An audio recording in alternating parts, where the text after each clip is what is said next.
is a dream deeply rooted in the American dream. I have a dream.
Underestimated. They said they would never make it. A Brooklyn original for Brooklyn by Brooklyn.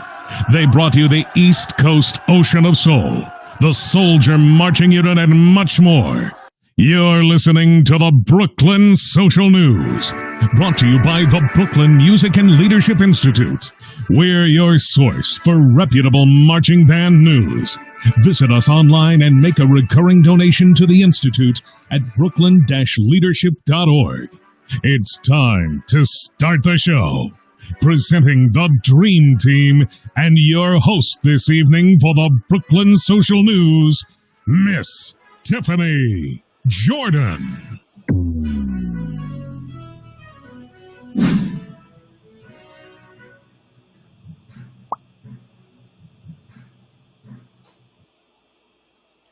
Good evening, everyone, and welcome to the Brooklyn Social News. My name is Tiffany Jordan, and I will be your host for this evening.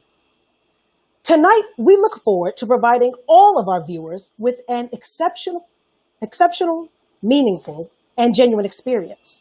We are truly appreciative and humbled by your presence tonight. You could be anywhere in the world, but you are here with us, and we truly thank all of you for that.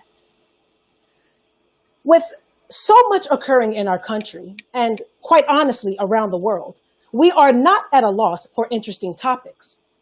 One of which is, of course, the controversy surrounding the president's sentiments about the Black Lives Matter movement, and specifically the Black Lives Matter mural, which the president has deemed a, quote, symbol of hate. We here at the Brooklyn Social News strongly disagree with the president's point of view. His statement and those of the same nature totally disregard the historical racial inequity of this country and therefore perpetuate ideas that negate the facts of our nation's past.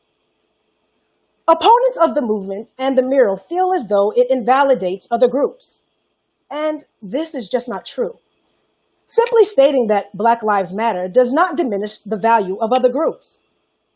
To put this into a basic analogy, if I were to say that I love my mother or that my mother matters, it does not now mean that I do not love my father or that I disregard or minimize his value or the value of any of my other family members and loved ones. Now, when we talk about symbols of hate, I would insist that the Confederate flag is such a symbol, one that has represented the ideas of racism, hate, and inequality in this country for years. The Confederate flag is probably the most recognizable symbol of hate in America, frequently flying at events that have a primary purpose of spewing words of hatred based upon race, religion, sexual identification, and sexual orientation. The Confederate flag is the quintessential personification of hate.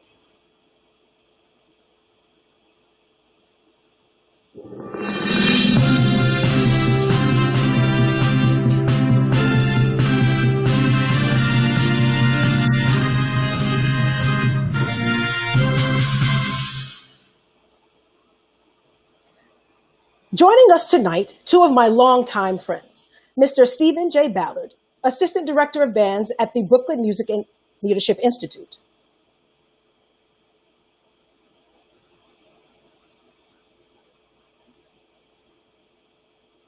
And Mr. Jonas Brown, founder of the Brooklyn Music and Leadership Institute. Hey, Tiffany, glad to be here.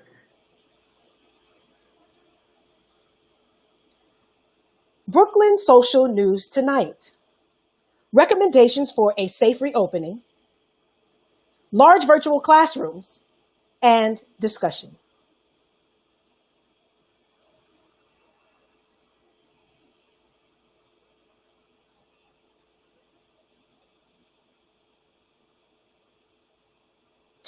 Today we entered phase 4 of reopening, allowing some art and entertainment venues like zoos and botanical gardens to open for outdoor activities at a limited capacity.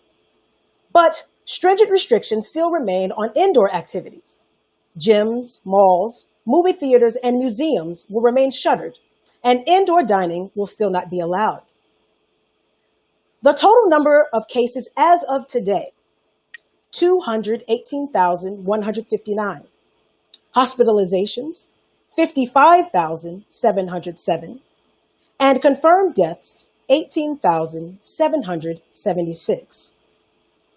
Looking at daily numbers in New York City, the numbers indicate that there are 3.3 tests per 1,000 people and 4.1 cases per 100,000.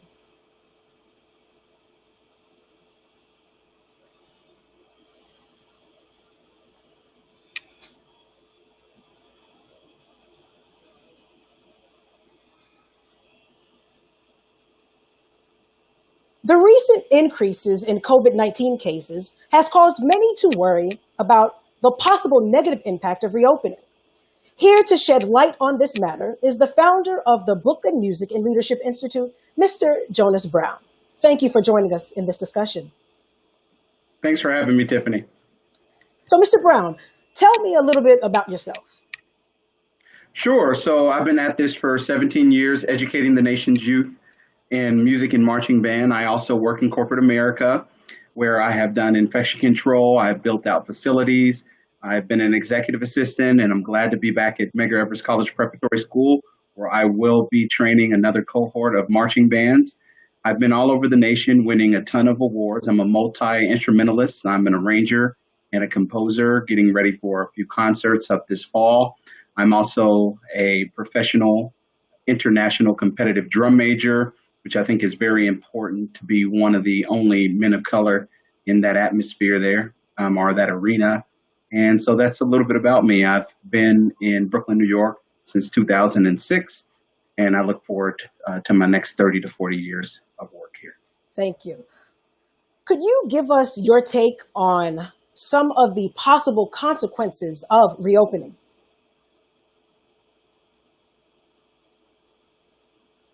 Sure. I think, the biggest thing that we're looking at here is that the first wave of COVID, hit us unexpectedly, and the consequences for shuttering were dire. There was a ton of hunger and homelessness, especially for the working classes. We saw a very high unemployment rate, as well as the schools being closed, which impacted not only the teachers, but also the parents and the students. And the other thing, I guess, to think about here is that we're looking at some states that are moving into a second curve. It'll be a second wave of COVID coming into states that are currently dealing with an uptick now. And I guess what I want to caution our viewers with is that a second wave doesn't look as smooth sailing as we might think. We're looking at more hunger and homelessness than ever before, high unemployment rates, schools being closed, leading to massive layoffs, and then a fall into a financial depression. Thank you. Tell us a little bit about inspection control. As you know, I have a young, active daughter. So with her, I have to ensure that she constantly washes her hands throughout the day. I see that you have a list here. Tell us about it. Sure. So infection control is actually it was a committee that I was a part of when I was working in healthcare and facilities, managing 26 different healthcare sites across New York City, and as well as custodians. So if we take a look at this graphic here, the biggest thing that we're looking here is just basic CDC guides. We're not trying to here at the Institute rewrite anything in terms of CDC policy. We're just wanting to reiterate the best practices for music and arts classrooms. And the first thing being to cover your mouth when you sneeze. And what we're talking about now as it relates to that, to give you a quick example.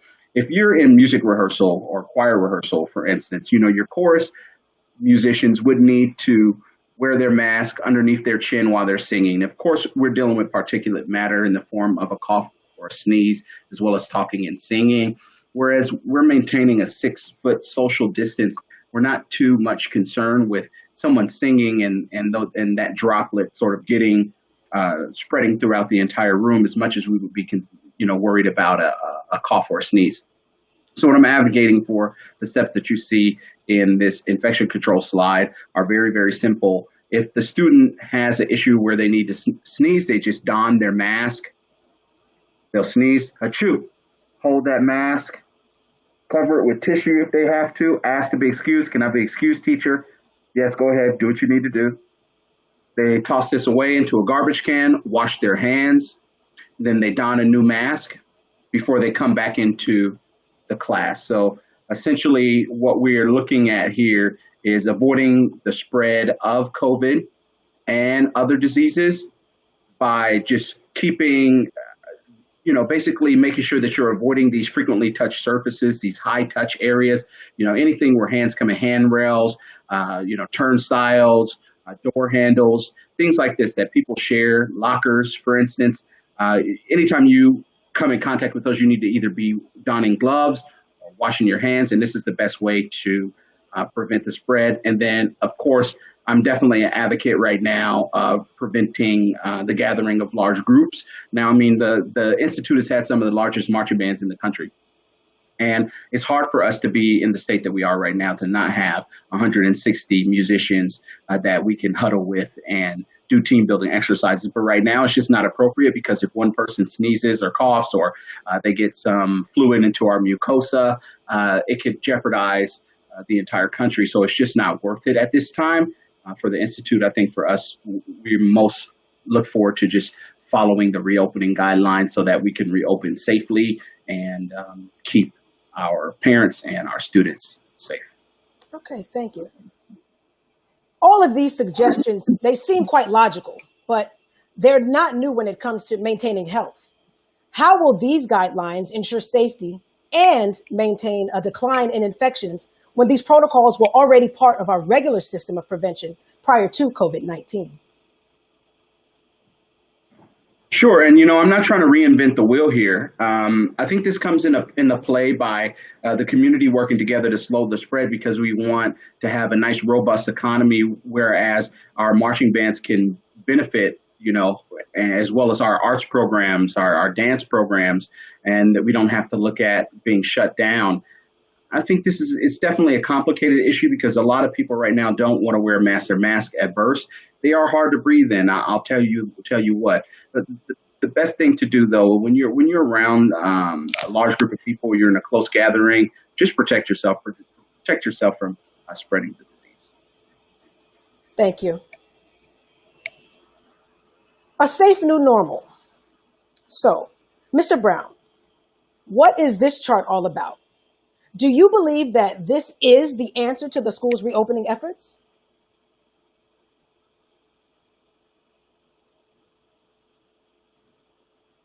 So, I mean, this chart right here is basically the Brooklyn Music and Leadership Institute interpretation of doing both in-person and virtual lessons throughout the year. This is a 3-week spread. It shows you 135 students that are coming to class, both virtually and live or in person. So what you're seeing here, and let me see if we can pull this slide up for you. What you're seeing here, essentially what we're recommending is that for 135 kids, what we did is we split them up into classes of 45. We further divided those classes into cohorts of 15 students, where they'd be named A, B, and C. So whereas on Monday, we have our huddle, that's where we have all 135 students together in a huddle. We have some great graphics for them, an immersive experience, some video presentations, so they could really be excited about the week. We're going to put in place for them, sort of a structure and a philosophy and a culture that would allow them to understand who needs to be where, what materials they need to bring, who they'll be learning with, and the rules that they need to follow in order for this to continue. So whereas on Tuesdays, you see class 1, which is 45 students, is divided into 15, into groups of 15. That's A, B, and C. And then that happens the same with group 2 and group 3 on Wednesday and Thursday. Whereas on Fridays, we have a staff of 3 band directors here at the Institute. So what this allows us to do with our group, we could bring 45 students to our facilities. We would stagger their arrivals and stagger their dismissals, and they would just rehearse directly with one staff member. And what we're anticipating, if you look at this schedule, is that the students would progress together. And so there shouldn't be any lapse in their learning. They should be able to approach mastery pretty seamlessly, especially when at our live, our in-person sessions, that we have a video camera that's capturing and broadcasting to our students that cannot attend that live virtual session. Thank you. I'm sure that some parents may worry that their work schedules may conflict with their child's school schedule. So are the schedules that you have proposed given to parents, or are these schedules given to students, or do parents have a say-so in their child's schedule? So I think that there's a lot of flexibility here. I'm not going to say that I'm the student, pupil personnel specialist for the Department of Education. I'm not going to say that I'm an administrator. What I'm saying that this is a recommendation and there's a ton of flexibility in it. Whereas, you might want to transfer your student from group 2C to 3A because that class happens at a time that's more convenient for your family. I think that this is a schedule or a grid that can be duplicated and can be used in any class, not just an arts class. But I think that this model works exceptionally well for us. And so I don't think that we would be mandating the schedules, but I think just like any classical schedule, the parents and the students, as well as the guidance counselors and pupil personnel, would get together to ensure that the schedule would work, best for that student's matriculation. Thank you.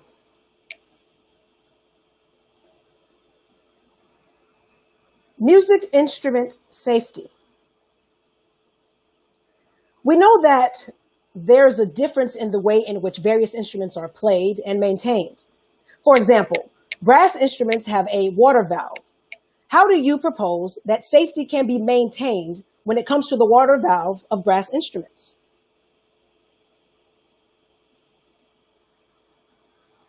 So I think that's a really good question. The water valves are first off need to be in good repair. I know a lot of instrumentalists go around putting duct tape on their instruments, especially in our community. And I think that, spending $25 or $15 at a repair shop to ensure that it has the proper cork and spring, that the joints are soldered so that it can hold the condensation that is built up from a musician playing into the instrument.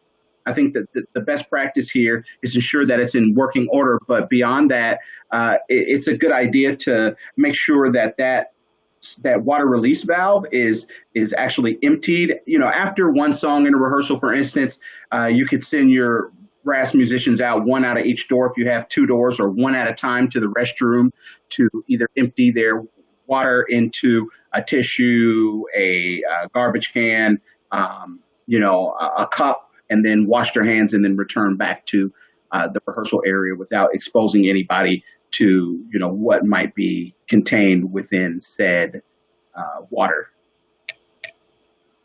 Thank you. Arts teacher safety. Talk to us about arts teacher safety. What are your recommendations about how to keep teachers safe?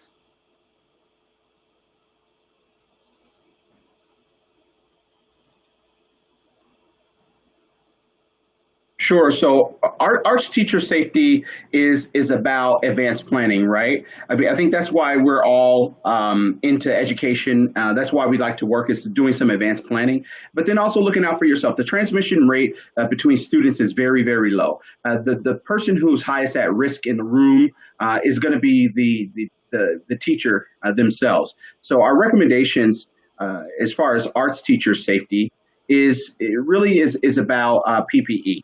And that means like wearing a mask with goggles during music rehearsal, because that is at the time when air will be flowing at its maximum in the room from within the student's lungs. We do have some barriers that we recommend, like using a plastic barrier or vinyl barrier. You could either get like I'll go over this later in the show, but you could get like a rolling barrier, so you could take it out with you when you go to music rehearsal. The other thing that is good is to wash your hands, very frequently, as we discussed in infection control.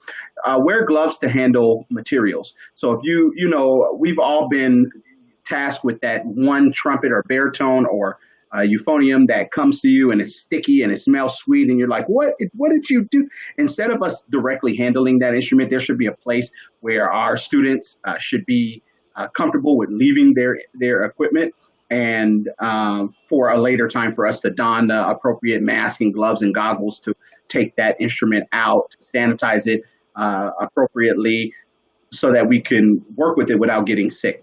I think the other thing here that's very important is sanitizing all reusable equipment. Here at the Institute, when it comes to mouthpieces, for instance, we boil them.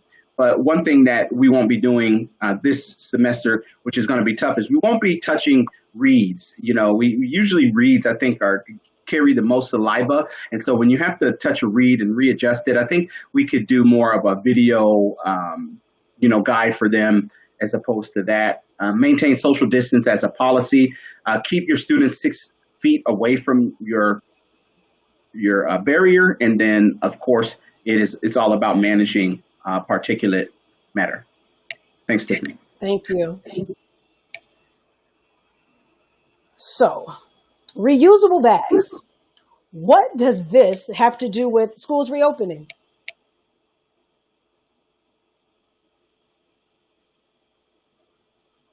Sure. So the reusable bag is really like a New York thing now, right? Like we had a plastic bag ban that hit the city so that we could protect fish, game, and wildlife and the environment. And so now we're if you shop often, you see these 50-cent bags. They're made out of a material that's very similar to the mask that we wear now. And so we came up with some guidance to help music teachers create instrument masks. So basically, what you're going to do is you're going to cut this bag apart. They're only 50 cents. You can have a drive at your school and have them bring them in. Cut out the shape of the bell, leave an additional 3 to 5 inches. Then what you want to do is to cut out that pattern, secure it with a rubber band or a string. I like the elastic. I think is the best. It holds really well. It can withstand vibration, but rubber bands are just as good. The biggest thing here is to be careful of damage to your instruments, of course. You know, you don't want to use anything abrasive, anything metal. You don't want to use a zip tie, something plastic that could wrinkle or dent the bell or rip the bell off of the instrument. You just have to be cognizant of sort of the innovation that's going to be required in order for us to get over this hump and then return back to normal. Thank you. So, solutions are great, but money often determines success. Is this the responsibility of the schools, or are arts teachers going to have to come out of their own pockets?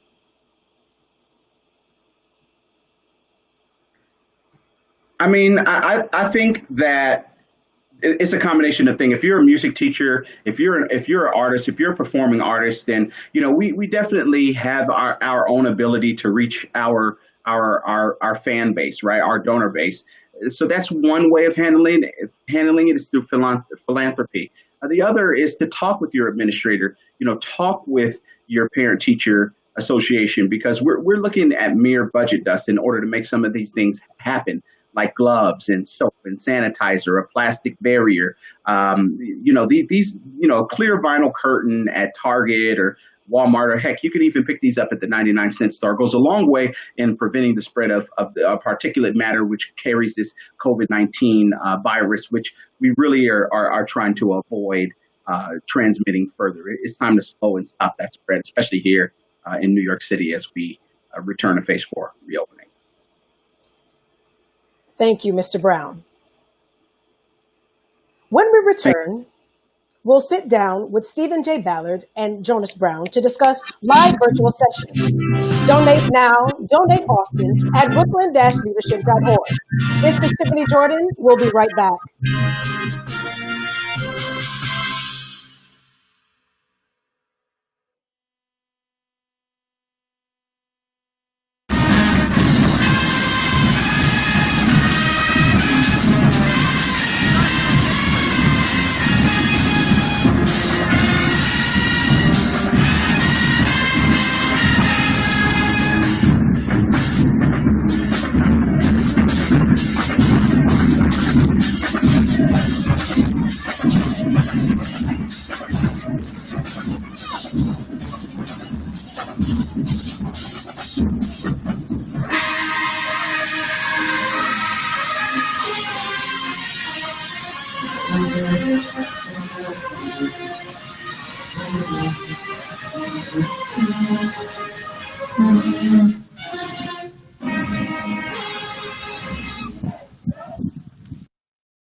welcome back. In Africa, Otto Arandam has achieved something phenomenal. He has managed to create a system with which he can educate 948 students remotely. Joining us tonight, we have Mr. Stephen J. Ballard, Assistant Director of Bands at the Brooklyn Music and Leadership Institute. Welcome, Stephen. Thank you for having me, Tiffany. So, Stephen, Auto System, 948 students now. He wants to reach 10,000. Can we learn something from Africa here? What can you tell me? Yes, thank you for the question.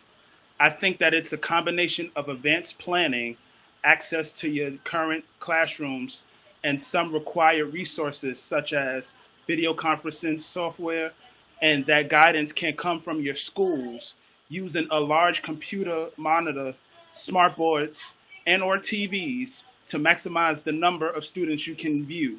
The key is the more screens you have, the more students you can teach. The classrooms are a office is very crucial as you will need basic tools to carry out a high energy and informative lesson. You will need a computer, smartphone, and reliable internet connection. From one device, you can manage your presentations. The other, you can manage your participants. I would say you need a great quality microphone or an AirPod setup. Lastly, I've noticed that a lot of students are using great apps, and one app that is very effective is called Band App. Now, to supplement your classes, Mr. Brown, can you talk to us about the Band app? Yeah, sure. So thanks for the question, Tiffany and Stephen. Excellent job. I definitely agree with you. Those are all the best tools that you'll need if you're going to be working virtually this next semester. For us, the Band app is a new developed application for the leaders of bands to help us communicate better. It features things like being able to take attendance, weekly attendance. It actually produces a spreadsheet. You can go as far as attaching the student ID number, so that you can translate that into the legal attendance that you need to turn into your school. We have polls that we could take. We have immersive activities, games. We also share the music that we write for the year so that students can actually analyze their scores and parts. We do sight reading there. It's a great app. It's a great opportunity for me to share the music that I've written. I've also shared with them other musicians and composers. We have virtual sessions through this Band app. We can communicate directly with their parents as well as the students through chat. So as you can quite imagine, it has quite a few different features. One that I like the most would be the ability to I was going to say, my favorite thing, the thing that I like the most is my ability to share like band performances, which is really good. Like watching the bands in Texas and Georgia and California is something that my kids do on a regular. And speaking about Texas, California, and Georgia right now, I think that these are the best practices for them in order for them to be successful this next semester coming up. Use the Band app, make it as immersive as possible. I know that you're not going to have an opportunity to meet with your kids live and in person, but that doesn't mean that you have to, like Stephen said, dial back on the content. I think that this has been a great opportunity to innovate. And just like Tiffany was speaking about with Otto, he really represented Africa, 948 kids, and he wants to teach 10,000. So, Tiffany, I think that is wonderful. Thank you. Thank you. So, Stephen, do you agree? Yes, I do agree. Facing this pandemic-triggered economic slowdown, U.S. school districts will now need to consider doing something they haven't done in recent budget boom years, drafting budgets that assume they are headed for a financial fall. Why? More than ever, school districts rely on state money.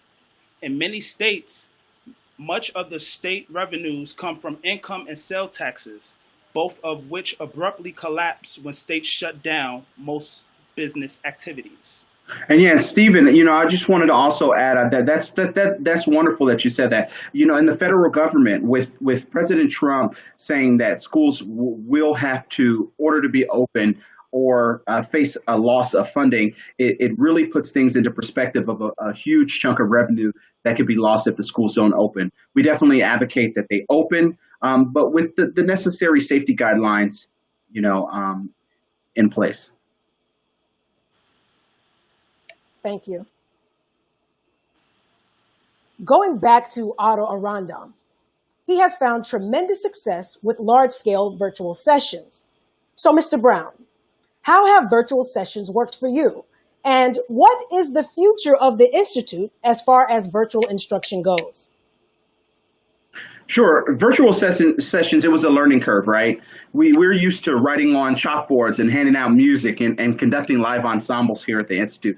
So to take that, I think I first started like recording my handwritten notes and creating these elaborate video presentations, but they were pre-recorded in order to try to get my students to achieve mastery. But what we found was that a well thought out lesson plan that incorporates Word, Excel, Publisher, PowerPoint, using the internet to your advantage goes a long way in making sure that those students can achieve mastery. And that is exactly what we did. We started out with beginners, and by the end of the semester, they had reached and achieved the benchmark of being able to sight read, multiple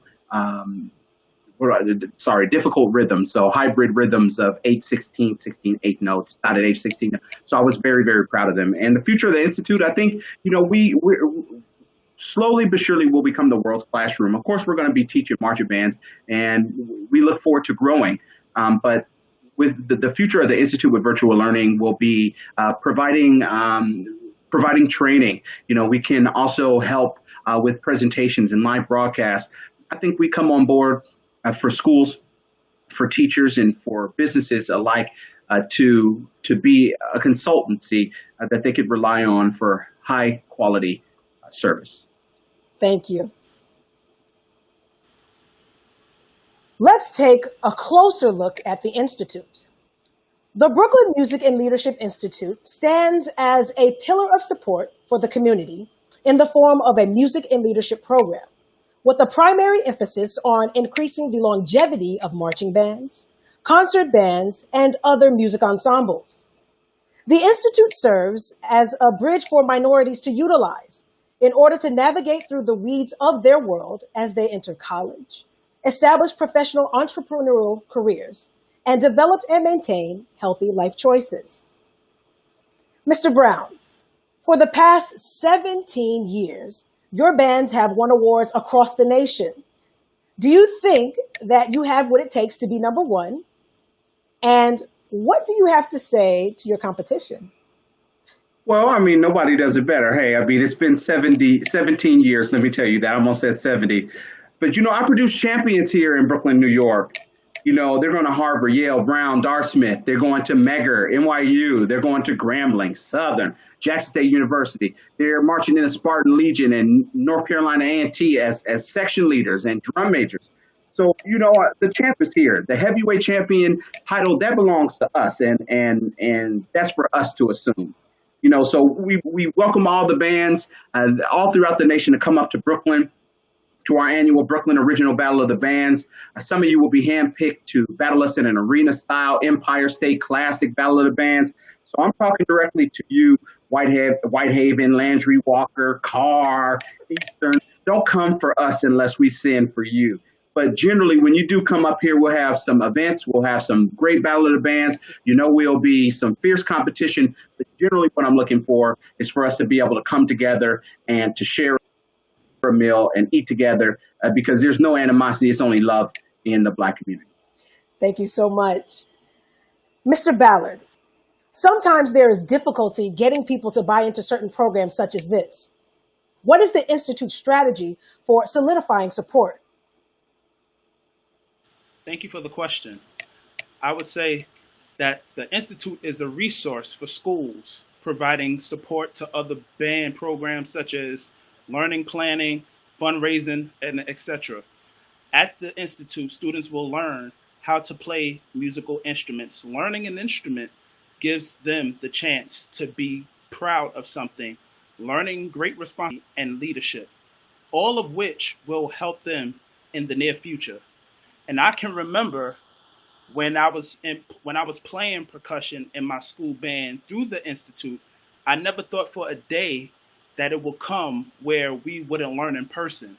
Learning virtual sessions through need not to have lack of any flair from the original and personal content.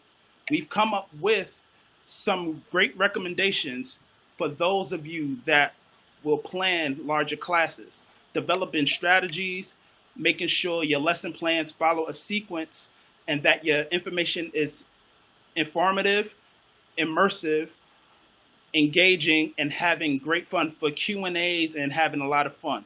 One way to accomplish this is by using like Microsoft Word, Excel, and PowerPoint as the backbone for your presentations, just as we're doing tonight. Thank you, Stephen. Thank you. Mr. Brown, it seems as though the Institute has already achieved notoriety and success. If this is the case, is there any room for the Institute to grow? And if so, how? Yeah, I mean, I think we have a strategic plan that we put together for both the Institute itself and then for our band program individually. We want to see more championship awards. A goal of the Institute is for our students to be able to march in every cultural celebration and parade, and they want to attend every block party here in Brooklyn, and then move out to attend every parade in the nation. We want to win and participate in some wonderful Battle of the Bands. And then, of course, coming soon, and by 2023, we'll return to the National High Stepping Championships. And this time we'll walk away with the highest Grand Championship award possible, as long as we continue to work hard. Like I said, we build champions here at the Institute. That is our specialty. That is what we do. Thank you so much, Mr. Brown. The Brooklyn Music and Leadership Institute aims to prevent the educational, social, and emotional decline of minority youth, and to successfully combat the adverse circumstances associated with impoverished neighborhoods in which many of our students reside.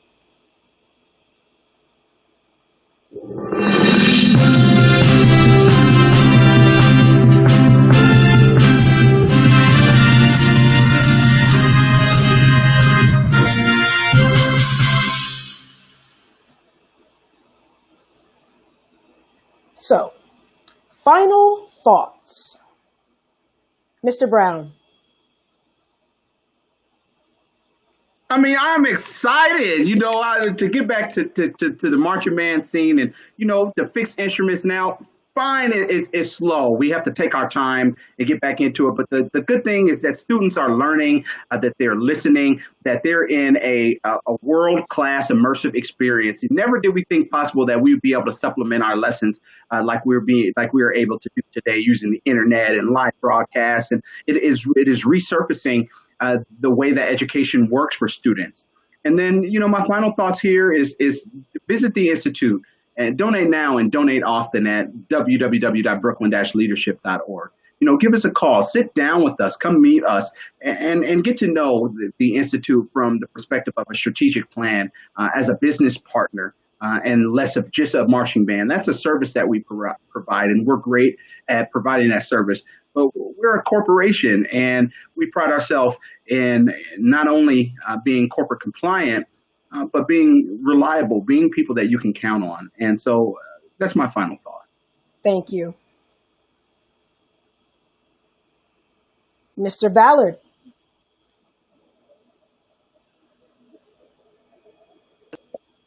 Basically, echo said, be on the lookout for Brooklyn Music and Leadership Institute. We are doing some great things, and some great things is definitely coming your way. You can support, you can donate often. Every amount will help, and we greatly appreciate your support.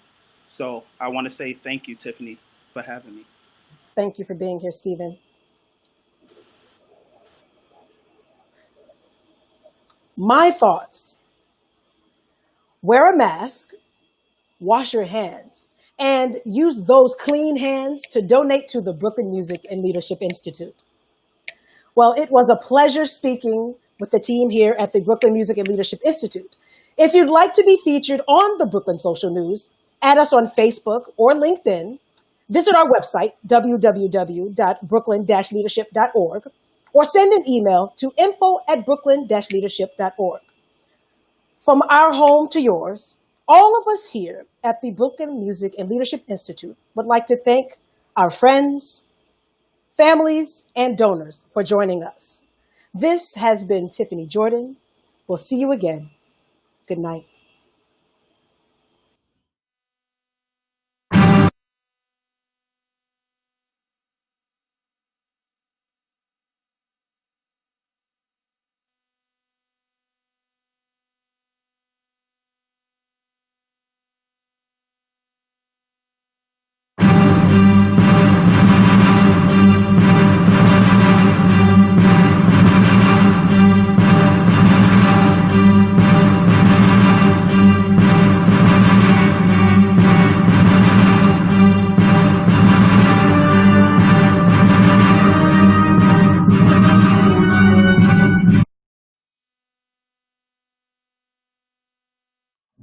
During these times of struggle and hardship, our essential workers have been able to hold together when everything seems to be falling apart. And despite the selfish actions of protesters, you continue to fight for our safety, which is honorable and humane. Their bravery, selflessness, and dedication will leave a mark on the world, even as we begin to recover. So thank you for everything that you do and continue to do.